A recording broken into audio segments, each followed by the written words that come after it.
El otro día estaba viendo de, buscar un tema para aprovechar toda la movida que está teniendo Barbie y no se me caía una idea. No sabía cómo podía relacionar Barbie con el tema de la historia. Me levanté para comer y ahí me di cuenta de que estaba haciendo mal el planteo y estaba poniendo mal el foco. Empecé a preguntarme, che, pero pará, bueno, Barbie se relaciona con el rosa, y también se relaciona el tema de la feminidad con el rosa, y ahí es cuando empecé un poco a hilar algo y dije, ¿y cuándo fue que el rosa se empezó a relacionar con lo femenino, con la delicadeza, con valores y cualidades adjudicadas a lo femenino, a la feminidad y a las mujeres? Acordé lo que plantea Michel Posturiu, que es un grosso en lo que se debe esterilizar los colores, y él lo que dice es que el color en sí no es solo un fenómeno físico y perceptivo per se, con el sentido, sino que también es una construcción cultural. Las personas van percibiendo los colores a medida que pasa el tiempo por la carga simbólica, social, cultural que se le va dando. No es lo mismo el significado que tienen los colores o un color general, por ejemplo, en la Edad Media, con respecto a ahora. Incluso la manera en la cual nosotros percibimos los colores varía según el tipo de iluminación que tenemos. El modo en que los restauradores, valga la redundancia, restauran los colores, no lo pueden hacer de una manera totalmente precisa como se hacía en la Edad Media, porque el modo de tratar y trabajar los colores tampoco es la misma. Empecé a ver qué onda el rosa, porque no es un color que haya sido estudiado tanto como otros, como por ejemplo el rojo o el azul, y descubrí cuestiones como que, el rosa aparece comúnmente en las artes, sobre todo se tiene que dar color a las prendas, a los rostros, a los labios, como por ejemplo en las terracotas helenísticas del taller de Canosa. Mucho tiempo, sobre todo durante parte de la Edad Media, el rosa recibió una parte de la carga simbólica de blanco y rojo. Antes que nada, hay que tener en cuenta, no existe el color rosa como tal en la naturaleza, no lo podemos encontrar a través de tintes naturales, lo tenemos que producir artificialmente, o mezclando el rojo con el blanco, o diluyendo el rojo, como se hacía en ese momento, con agua. Entonces eso hace que el rosa recibiera parte de la carga simbólica, tanto el rojo como el blanco. Estos colores, como son representantes de lo divino, tanto el rojo como el blanco, hizo que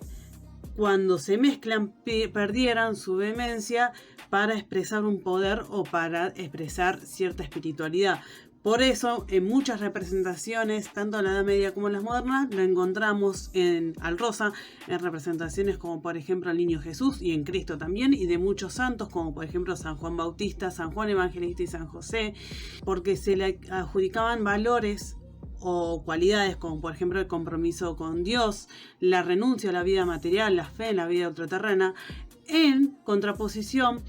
a la Virgen, que a partir del siglo XII resurge el culto mariano, el culto de la Virgen María, asociándola con el color azul, que significa pureza. Lo cual es irónico, o sea, Cristo es representado con el rosa y la Virgen María, el modelo de feminidad por excelencia para las mujeres de la cristiandad occidental, con el azul. Y de hecho, por mucho tiempo, durante la Edad Media, también la Edad Moderna, la indumentaria eclesiástica también tenía color rosa, como una manera de simbolizar como lo benévolo, lo espiritual, la resurrección, el desprendimiento de lo material. Llegando más al siglo XVIII, el rosa explota en la moda de Versalles con el tema del rococó, el tema del uso de los colores pasteles, con la indumentaria aristocrática, y eso después va hacia lo que sería España, con la llegada de los Borbones, con la llegada de Felipe V al trono. Goya lo usa muchísimo para pintar la indumentaria de los majos. También se utiliza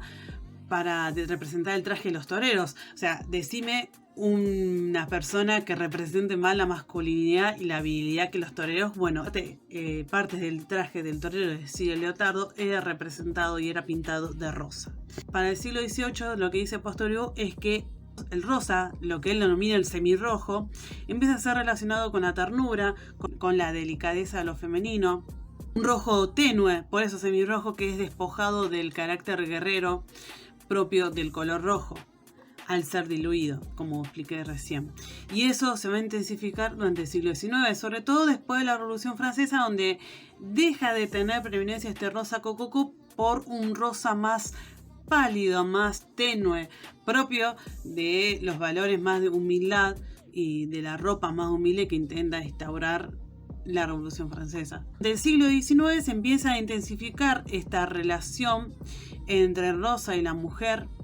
sobre todo con la intensificación de la Revolución Industrial, con el tema de cómo se va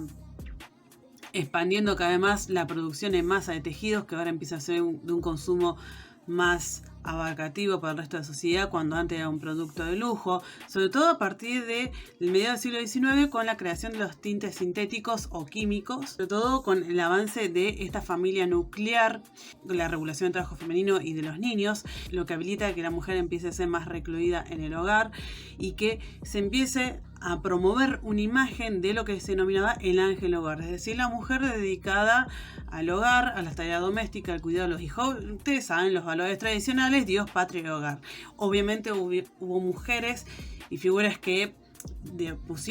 que discutieron con esta idea, con esta imagen, como fue Virginia Woolf, que no estaban de acuerdo obviamente con este modelo de mujer. Muy en boga esta imagen de la mujer delicada, doméstica, maternal,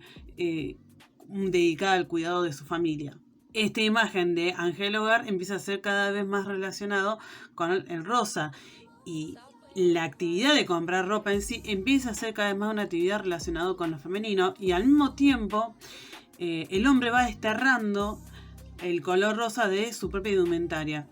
Al principio solamente usándolo para ciertos detalles, como por ejemplo ciertas partes del chaleco o la corbata, pero y ya para el fin del siglo XIX, ya su vestimenta, es decir, la vestimenta masculina, ya solamente tiene colores tenues y neutros como gris,